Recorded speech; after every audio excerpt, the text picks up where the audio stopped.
Hey, shalom, shalom. First and foremost, I want to give all praise, honor, and glory unto Yahweh, Bahasham, Yahawashi, Bahasham, Racha HaKodash, Barakatah Yahweh, Barakatah Yahawashi, Barakatah Yahweh, Barakatah Yahawashi, Barakatah Yahweh, Barakatah Yahweh, Bahasham, Yahawashi. I want to send double honor to the elders, apostles, and bishops at Great Millstone who rule well. Peace, love, and safety is to the hopeful elect Akim out there doing this work. Much love to the scattered elect and to the few sincere women that subscribe to the true doctrine. This the brother you'll call him off with the Great Millstone Camp, the branch out here in Omaha, Nebraska. Coming back with another lesson, Lord willing, to feed and to edify the lost sheep of the nation of Israel through the Holy Spirit, Racha HaKodash. The Israelites consisting of the so-called Negroes, the so-called Hispanics, and the so-called Native Americans by the seed of your father, no matter what you may look like. And I want to get into a quick topic, something that was in my spirit as I was driving, and just we're looking for the restitution of the kingdom. We're looking for a fresh start, okay? We're looking for something better, right? And what we've been seeing, man, is that same time is coming through the prophecies of Yahawashi. I'm going to start here in the book of 2 Ezra 9 and verse 1. And I pray that this is edifying, man, because the prophets, we're looking forward to our kingdom being established. All right, as the scriptures tell us, it is the Lord's pleasure to give unto us the kingdom. Okay, but he put us in a position to where we're going to have to endure. We're going to have to suffer straight things, meaning that it's not going to be a walk in the park. We're going to have to experience tribulation. We're going to have to experience Esau, Edom, the so-called white man, coming down with great wrath. But the kingdom, as long as we endure it, as it says in Matthew chapter 24 and verse 13, the same that endure to the end shall be saved. Yahawashi will give the kingdom unto his elect. And we are of the hopeful elect. All right. So I want to start here, actually, in the 2nd Ezra, the 7th chapter, and the 6th verse. Okay. And it says, there is also another thing. A city is builded and set upon a broad field, and is full of all good things. The entrance thereof is narrow, and is set in a dangerous place to fall. Okay, when we're seeking salvation, when we're looking to do the right thing in the eyes of Yahawashi, which is eschewing evil, staying away from the wicked, okay, putting off the world, seeking the kingdom, and hey, what does it say? Like the Apostle Paul said, he bears about in his body the marks of Yahawashi, all right, and that was mentioned in the correlation of suffering. As we're striving to do the right thing, this is the straits. This is that narrow path, and it's set in a dangerous place to fall. Why? Because we're in Babylon the Great, aka America, to where they don't uphold anything that the scriptures uphold. They don't keep the Sabbath. They don't penalize individuals for committing adultery. They actually influence it. They teach your kids that they can be happy people. They can love who they want to love. And the list goes on and on. Right? So this word that we have, this pure word, as it says in the book of James, where it says that this word, the word from above is pure, is set in a dangerous place to fall because we came out of this world, man. At a point in time, we were Gentiles. We were in the Gentile state of mind. We wasn't thinking God-like, man. But now that we are, we still have to face those same battles. So this is why it's in a dangerous place to fall. It says, like as if there were a fire on the right hand and on the left a deep water, and one only path between them both, even between the fire and the water, so small that there could but one man go there at once. If this city were given to a man, if this city were given unto a man for an inheritance, if he shall pass the danger set before it, If he shall never pass the danger set before it, how should he receive the inheritance? So that's part of our suffering. That's part of these straits. All right? Not straight as in STRAIGHT, but STRAIT, which is a form of suffering, a form of tribulation, a path full of hurdles, full of dangers. This is what we're faced with. And we have to stand boldly in the face of our accusers, and we have to stand bold in our faith in the eyes of Yahweh Bahasham Yahawashi. All right? So now let's get back to the topic. I just wanted to bring that out because that was, that's needful for these times. All right? As we're living in the times of prophecy. 2 Ezra 9 verse 1, it says, he answered me then and said, measure thou the time diligently in itself. And when thou seest part of the signs past, which I have told thee before, then shalt thou understand that it is the very same time wherein the highest will begin to visit the world which he made. And these are times that we living in, man. The same things that we're prophesying about, the famine of the word. All right, we're prophesying about wars and rumors of wars, the earthquakes in diverse places. You're having the false prophets coming out speaking against the prophecies, mocking the prophecies. We're living in these times, man. All right. And right now, as Babylon the Great is coming to the average age of an empire, which is 250 years, which I believe is like in the next year. All right. Because right now we're currently in like the 249th year of this empire. This place is nearing its end. And when you look at the news, an apostle, the beloved apostle Racha, he brings out often, man, is, when he watches the news, this is how we know we getting closer and closer to this place being done away with, man.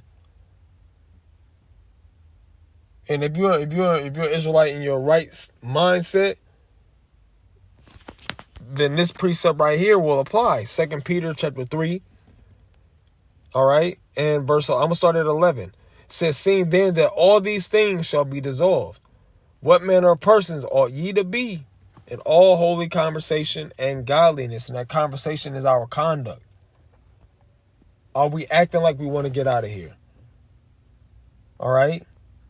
Are we showing through our conduct that we understand the times that we're in? That Esau is coming down with great wrath with these ICE immigrations, the unlawful suspending of the Constitution. All right, even through this shutdown, there was you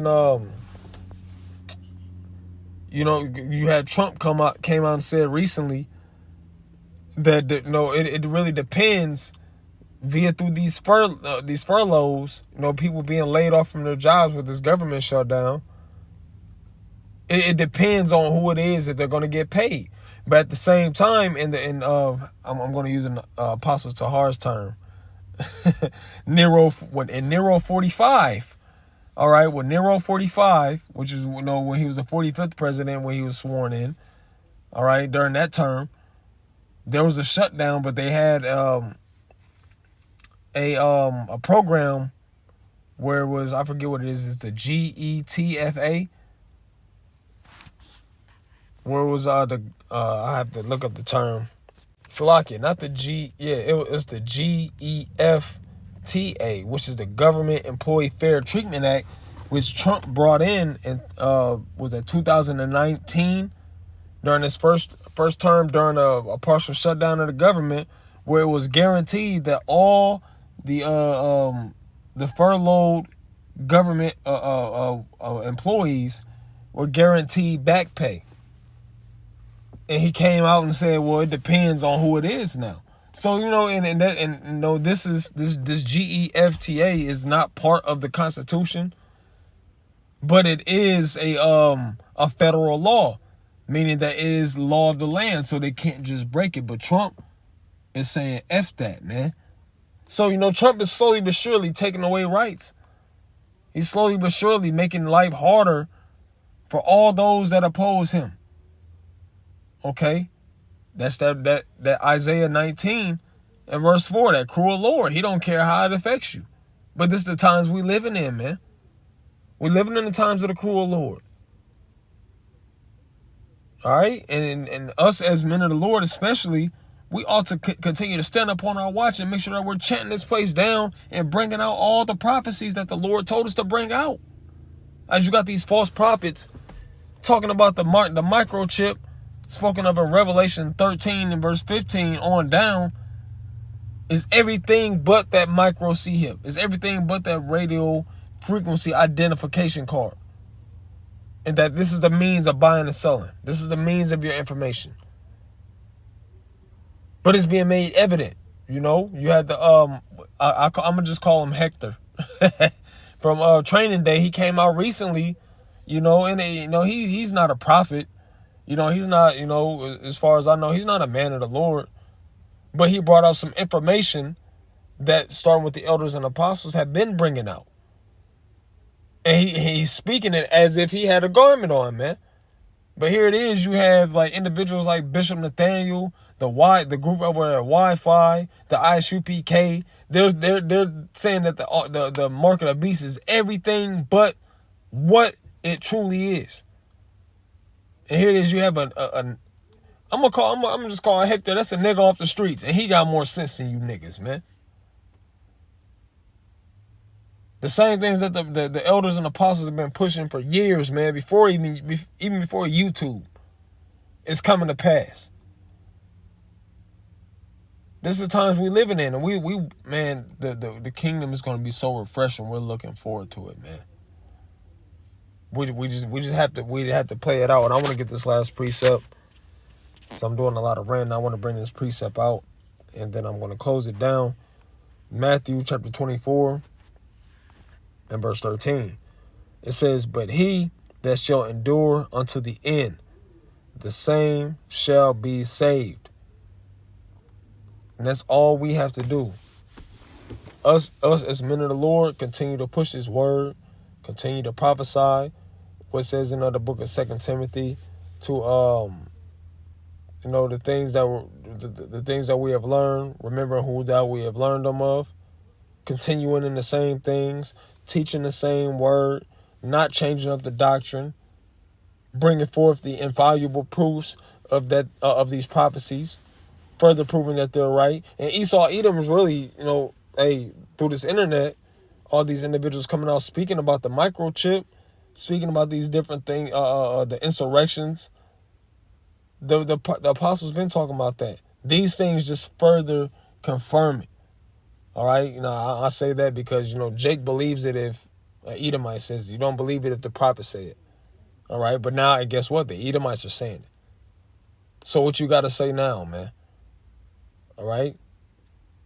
So he that shall endure to the end, the same shall be saved. And we pray that we're of that number, man. So, if you're a man of the Lord, keep on pushing the same word. Keep on pushing the same prophecy. Don't change up. Don't change up. We're too close to the end. Romans 13, verse 11 says, high time to rise out of sleep. All right? Let's actually get that, and then I'll close out. Romans 13 and verse 11. It says, and that knowing the time, that now it is high time to awake out of sleep. For now is our salvation nearer than when we believe, and that's the hopeful elect. The night is far spent, the day is at hand. Let us therefore cast off the works of darkness, and let us put on the armor of light. And that's something that we constantly strive to do on the daily, is put off that old man. Don't let them demons come back, man. Don't let them motherfuckers come back and infiltrate and be the forefront of your life in this ministry, man.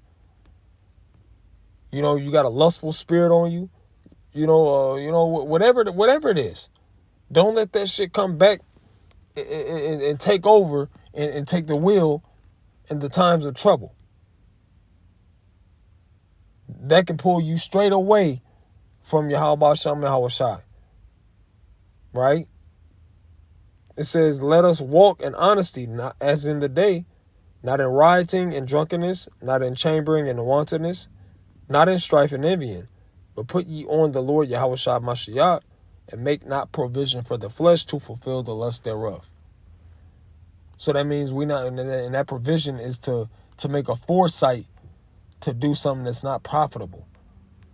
You know, and I say from time to time, we ought to make provision for the spirit.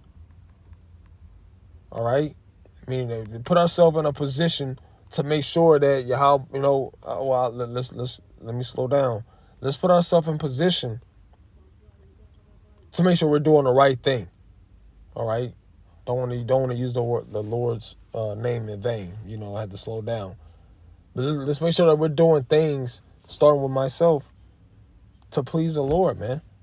To make sure that we're on the right side of things. All right? So, I'm going to leave it off there. With that being said, I do pray this is edifying. I pray this is motivating. I pray this is exhorting. And until the next time, I want to give all praise, honor, and glory unto Yahweh, Bahasham, Yahawashi, Bahasham, Rakha Gwadash. Double honor be to the elders and apostles and bishops of the great millstone. Peace, love, and safety is to the elect. Shalom.